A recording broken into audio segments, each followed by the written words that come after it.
Hey kids, welcome back to another pizza party. I have missed you. I'm Mrs. Pizza. This is Weenie. Cheese is back there. Cheese, hello? Are you in attendance? She could care less about us. Winnie has assumed her comfy position right here behind the camera, so if she decides to become a cinematographer, move things around, oh well, we're just gonna have to deal with it. And I am here today to do a recent reads. It's been a minute since I've made a video, because life has gotten crazy. And I do this for fun, so sometimes it gets pushed to the back of the line, but let's talk about some books. The first book that we're actually going to talk about is a reread for me. I picked this up because I was reading slumping hard, and sometimes when your favorite thing is not your favorite thing anymore, it's really distressing, so the best thing to do is to go back to something you know you love. So I picked up That Time I Got Drunk and Saved a Demon by Kimberly Lemming. This got picked up by Orbit, but this is the newest cover. This was originally independently published. It was available on Kindle Unlimited. It got picked up by Orbit, and now it is being reprinted with these brand new covers, which are, if I can focus on it, absolutely fabulous. I mean, that's gorgeous. I'm really excited for this author. I love this series. I love how she writes. She's absolutely hilarious. And I have decided, with no evidence other than I've read her books, and I feel like I've developed a very strange parasocial relationship with someone that I do not know even what she looks like.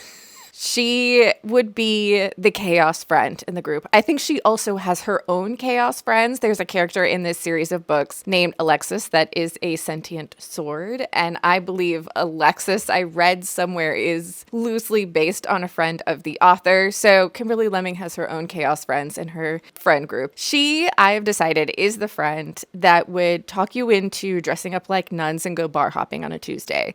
She is hilarious and has a great sense of humor, and that absolutely comes through in these books. This is the first book in the series, and even though I love this book, because there's a lot of world building that has to be done in this, I feel like this one is a great read and a lot of fun, but the further you get into the series, the more you love it. This is the story of Sin, or Cinnamon, and she is a spice farmer, and she lives in a small town in a big fantasy world where she's just totally fine, having a great time. She has no aspirations more than hanging out on her farm, hanging out with her best friend, and enjoying cheese. She really likes cheese, and I have a dog named Cheese, so I can relate. One day, after a festival in town, she stumbles home a little intoxicated and sees a person in trouble, and when she goes to help, she accidentally saves a demon. Hence the title. Now, in this world, demons are a multitude of different kind of creatures. Demons is kind of the catch-all for any sort of like paranormal fantasy creature that isn't a human. So demons could be werewolves, demons could be nagas, demons could be anything. After saving this demon, who just happens to be named Fallon, Cinnamon then has to go on an adventure across the world, leaving her small town that she just wants nothing to do with. Cinnamon was totally fine never going on an adventure, and here she goes on an adventure. This book is spicy, it's silly, it'll make you laugh, and then sexy things happen. This is a really, really good time, and I really enjoy it, and I feel like I was put on this earth to try and talk people into reading this book, because anytime anybody says they are into romance, especially fantasy romance, I'm like, hey, have you read That Time I Got Drunk and Saved a Demon yet? Because if you like to laugh and have a good time, this book is for you. I'm glad I read it, and it started my reread of this series. I'm just gonna keep rereading them every time I feel down, and it's gonna make me feel better. You laugh, sexy things happen, and then you move on to the next book, and it keeps happening. The next book I picked up after that is actually a very short story, and it was in a collection of short stories that was published by Amazon. I don't know when. Amazon does this sometimes, and I've definitely kind of picked through the different ones. I've read some of their romance ones that have come out. I've read some of their horror ones that have come out, but they are by authors that you would probably recognize, and they write these short stories, I'm sure given some sort of parameters. I don't know what the parameters were for these short stories, but I actually read two of them. The first one we're going to talk about is The 6 Deaths of the Saint, and this is by Alix E. Excuse me. This is by Alix E. Harrow. This is 36 pages, and it was 5 stars. I absolutely loved this. And the fact that this author was able to pack so much into such a short amount of pages was so good. This is the story of our main character who lives in poverty. I think they're on some sort of farm. They're an orphan after they are visited by the god of death or the god of war. The Saint, right? I literally knew this, and now I don't trust my own brain. I believe it's the Saint of Death, the Saint of War. I was dancing around it. They are visited by the Saint of War, and then they are scooped up by this prince, who then turns them into this warrior for them. And that's really all I'm going to give you, because this is 36 pages and a lot happens. It is so well crafted and well wrapped up in this. It feels like one of those stories where at the end you're just like, oh, I want there to be more, yet this was just the perfect amount. I really, really enjoyed it. The other story that I also read from the same collection from Amazon was What the Dead Know by Nghi. This one I ended up giving 3 stars. It was totally fine. This is the story of 2 people that are fake mediums kind of traveling around the country, and they kind of do this performative, we talk to the dead for people, and they get paid for it. And they end up at this very secluded fancy place doing this for a group of very fancy people where there might be some sort of mystery that has brought these people here.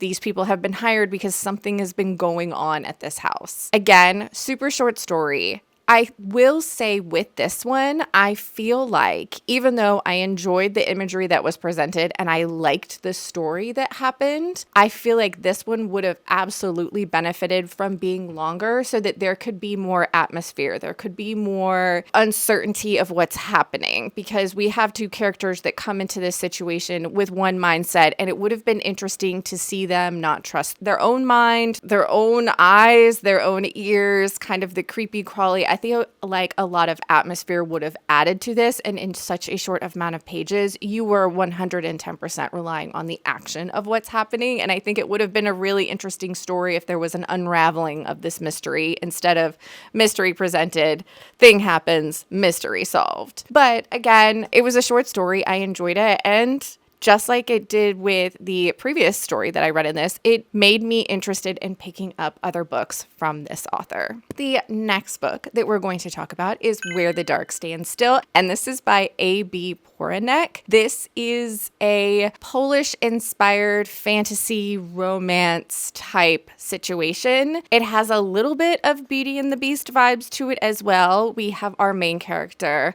Liska, who is living in a very small town, and she has a form of magic that has ostracized her. She has to keep it secret. If people find out about it, she'll be, a witch, I don't know, pitchforks and torches. Oh my God, I couldn't remember the word for torches for a second. I was about to be like, big fire in your hand.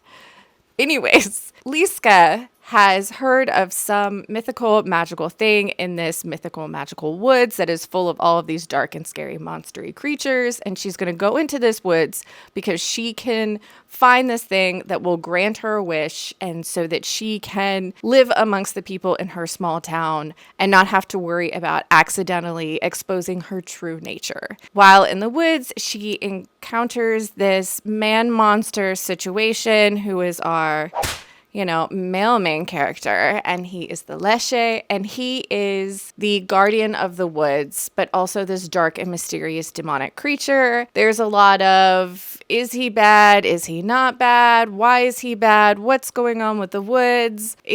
Do we even want to go back to our small provincial town, as Belle would say, after we've learned all about magic and the world and things like that? I ended up giving this 3 stars. It was totally fine. I felt like there was a lot of missed opportunities, and there was also things that happened that didn't necessarily make sense to either the characters or the storyline we were taking. I'm sure that there will be people out here who read this and absolutely adore it. I just felt like there was a lot of things in this that missed the mark, and I never really connected with any of the characters. I don't know if this story was trying to skirt that line of being kind of darker and having much darker moments, but then still kind of being clean and easily digestible for the general public. It needed to pick a side for me. I feel like it went from being like, all the lights are bright and cheery and cozy, and then it would be like dark, scary, drippy eyeballs. Like it was all over the place, and I didn't really connect with anybody. It was totally fine. I ended up giving it 3 stars, but it's going to be one of those stories that I completely forget that I've read in a short period of time. Someone will be like, have you read this book? And I'll be like, maybe the cover looks familiar. I don't know. If it's something that you're really, really excited to read, I hope you enjoy it, but it was just a 3-star. The next book I picked up after that was Starling House by Alix E. Harrow, and I have to hold this really far back because it is super shiny. This book, I have the Illumicrate edition, which is gorgeous. Hold on. Can I even show you?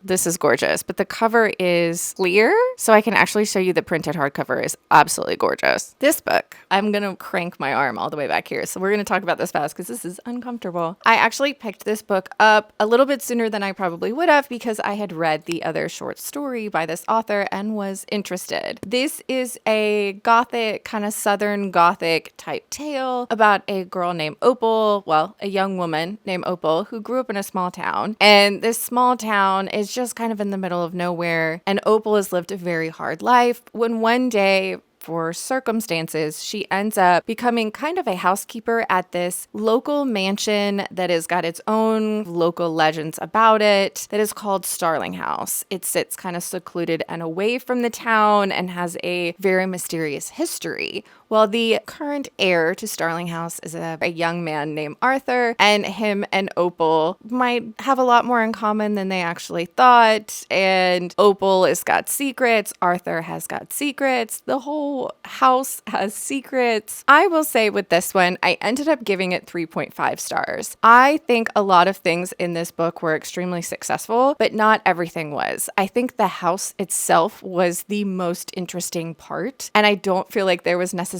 enough time spent on the house itself because I found the atmosphere was my favorite part. I feel like there was a lot of really cool things that could have been done with this story, but it just never 100% got there. There were parts I really enjoyed and then just some parts that missed the mark. This does get a little bit more fantasy than kind of just regular old Southern Gothic, big old spooky house. I wanted more from this story, but I'm still glad I read it, and I will read more from this author because I do like their writing style, their voice kind of in the story. I have hope that this author will become an author that I really, really enjoy. This, unfortunately, was just a 3.5. It wasn't a complete success. And the last book that we're going to talk about today was me continuing reading The Witcher. I read The Witcher, The Blood of Elves, and this is actually book 1 in the Witcher series. But in order to read this one, you have to read this one, and then this one, and then you can read this one. So even though I'm 3 books into this series, I have just finally read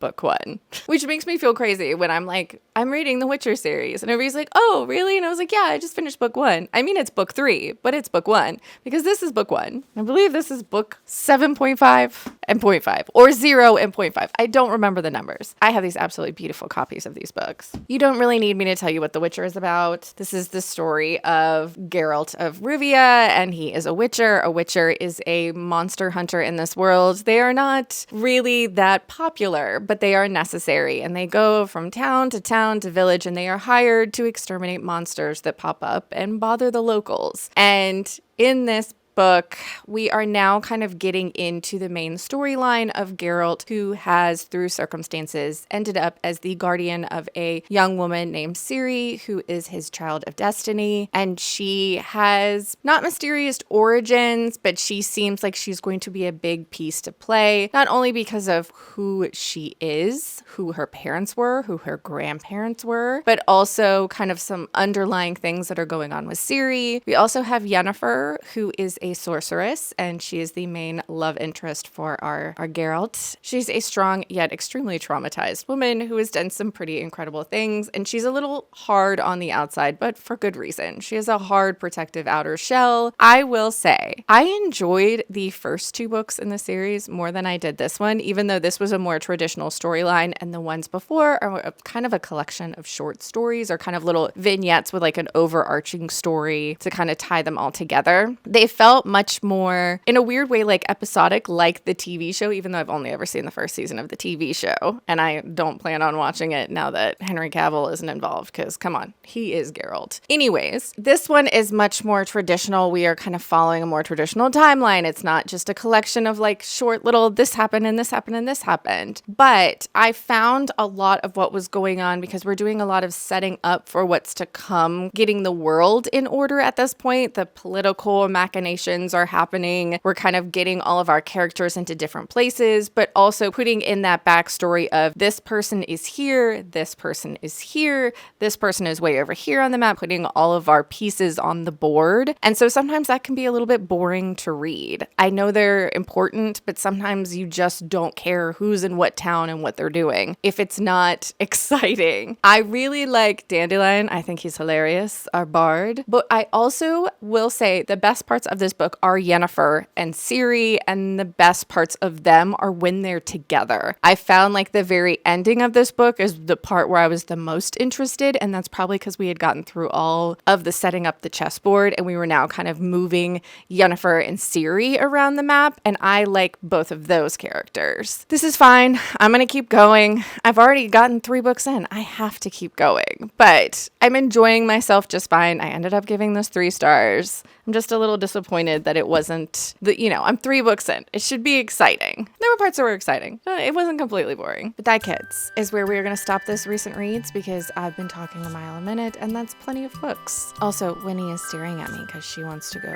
OUT, but we're not going to say that word until we're ready, right? If you had fun hanging out with me and the dogs, please subscribe. I hope you're reading good books out there, wherever you are, and I'd love to hear about them. And I'll see you next time.